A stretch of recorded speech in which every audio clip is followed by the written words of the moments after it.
The Montreal Canadiens pulled off a massive deal today, acquiring forward Johnathan Drouin from the Tampa Bay Lightning in exchange for a package that includes highly touted prospect Mikhail Sergachev. Montreal also sends Tampa a conditional second-round pick in 2018 and receives a conditional sixth-round pick in the same year. But if Sergachev plays 40 games for the Lightning next season, postseason and regular season combined, no picks will be exchanged. Got it good.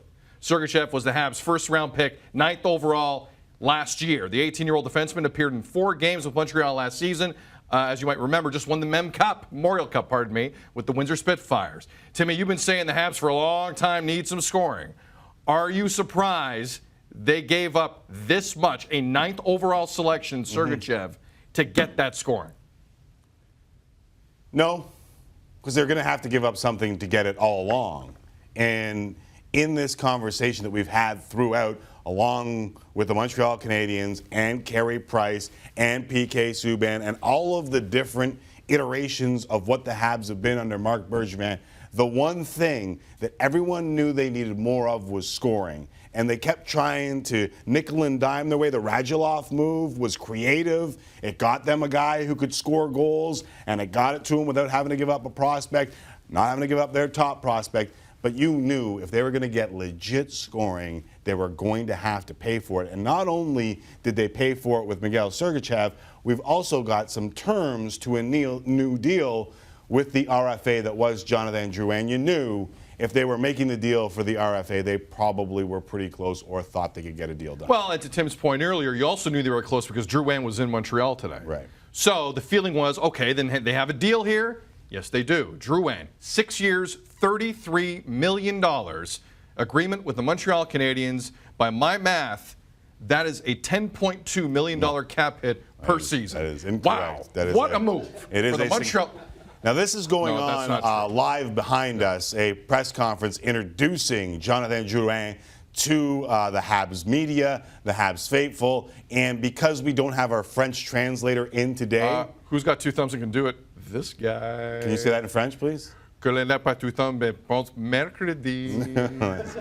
That's why we're not doing the press conference live, but we will chop it up and we will get it to you, most of it in English. And if you speak French, well, I'm sorry, our translation just sucks. So it's just over $5 million a year. Yeah, correct. Just over $5 million. I like it for Montreal. Was that weird for me to say? It's been a long time since I saw the Montreal Canadiens do something, and I said I really, really like it. Radulov was weird to me. PK Subban trade was a little weird to me. I haven't had this feeling in a while, McAuliffe. I'm not a very positive person. Right. Johnathan Drouin is 22 years old. I know Sergachev's 18. I know he had the great Memorial Cup. I get it. This is a kid you can build around. On sheer talent and age and price tag, I like it. And he's made mistakes, Timmy.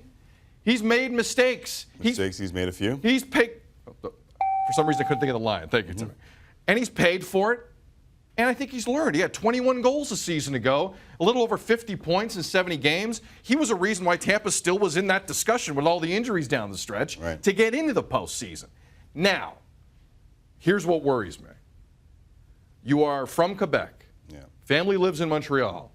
You're going back there. I can't think of 2 more polar opposites to play the game of hockey if you're someone like Johnathan Drouin than going from Tampa to the Bleu, Blanc, et Rouge. And a lot of guys have been eaten alive by the pressure of being a French Canadian in that market. Yeah. And I think this is a real talking point with significant relevance here. How is he going to handle it? You know he has talent. I know he has talent. You know the Habs need this offense. I know that. This angle works for me in a bunch of ways. The intangible of being Johnathan Drouin in that market is something no one right now can calculate. And that's what worries me, just strictly from a pressure standpoint, about what Marc Bergevin just did. Past that, love the move. Add the fact that he's making over $5 million a year, French-Canadian, playing for the Canadiens, who desperately need scoring, and he is known for his scoring. But apparently, we might not be done. According to Eric Engels on Twitter, who is set to join us a little later on in the show, he tweets out, it also appears Alex Galchenyuk is very, very likely to get traded. strong possibilities for a defenseman to come back the other way. And there have been rumors about Galchenyuk going. There were rumors about perhaps Galchenyuk going to the Lightning for Drouin. It ends up being Sergachev who goes to the Lightning for Drouin. If they are indeed looking for a defenseman, I know a guy in Nashville that might fit really well in Montreal, but that's probably besides the point at this juncture in time. Tim, sorry, I just got a shake of the head from the Habs fan behind the camera. Tim, don't look back in anger.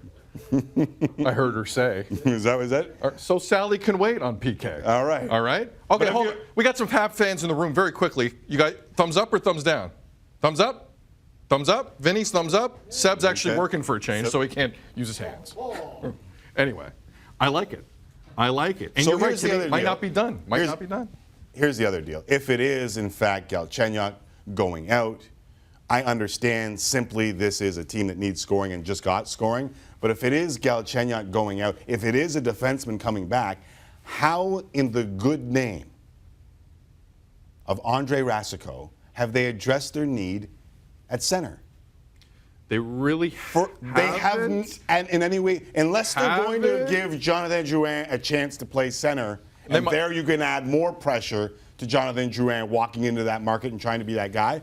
But you have not, I don't know if there's a top line center just waiting for them to scoop up in some other way, shape, or form. Yeah, sure, you add Drouin. Even if you keep Galchenyuk, throw him on the wing, because they've basically said in their ice time that we don't think that Alex Galchenyuk probably can play center or has a future with this team. But even if you put him back on the wing, you have nothing down the middle.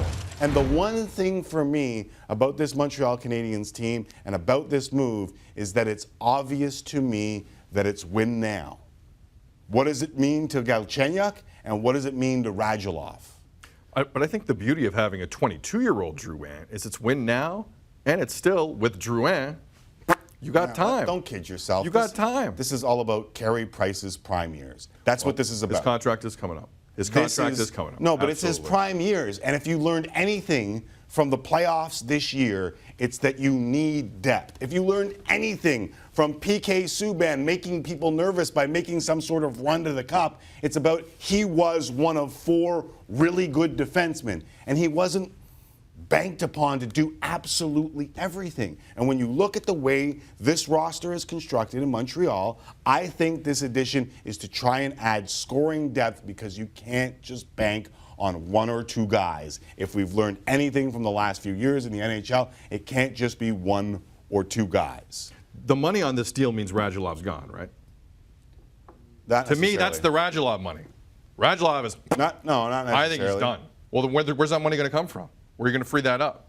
That's a ton of cash they just threw at this kid. There is Markov. There is money can be an freed. Expansion draft coming up where players could be moved. But you're going to have to pay him more than you paid him last year. No, wow. He's going to get a raise. He had a really good season. Alexander Radulov's going to get a raise. If you give him term, he doesn't need a raise. You can offset it. Yeah, you can offset it with term. But do you want to give a guy like that term? I think he's asking for. That's what he's asking for, but are you comfortable giving him term? Like, you signed him for the 1 year, and it looked great because he had to look great. He had to prove himself. Nobody else was bringing a guy back. That just did he not? Hey, Habs fans, did he not have 19 goals? Radulov? Yeah. Yeah. 19 goals. 19 goals. So how much is he really going to cost you?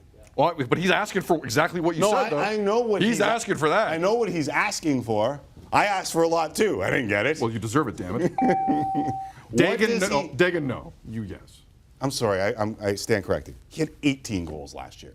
Oh, then shave it by $2 million. I was wrong. No, but that's what I'm like. What will he actually get on the open market? Yeah, we'll find out. What were the Montreal Canadiens willing to get? He worked well. He did. He did work well for that team. He added an offensive punch, even though it didn't result. Johnathan Drouin had 22 goals last year. 21 goals. I'm off by 1 with everybody. Either way. I'm just saying, I think that was the pocket that fit nicely if you wanted to bring him back for, let's say, 2 years, right? That 5 point whatever a year. No, that seemed to me like a nice fit with Radulov. That's why it's not done. I'm with you. I don't think it's done either. It's not even close to being done, which makes it that much more juicy, which makes me want to talk to Eric Engels even more. I want to talk to Eric Engels just like on normal days. Right. And by the way, they're going to try him at center. They let UP play center last season. Yeah. Okay, they're going to let Johnathan Drouin play I thought center. UP looked good. I don't know why he had limited run Terrible there. backhand.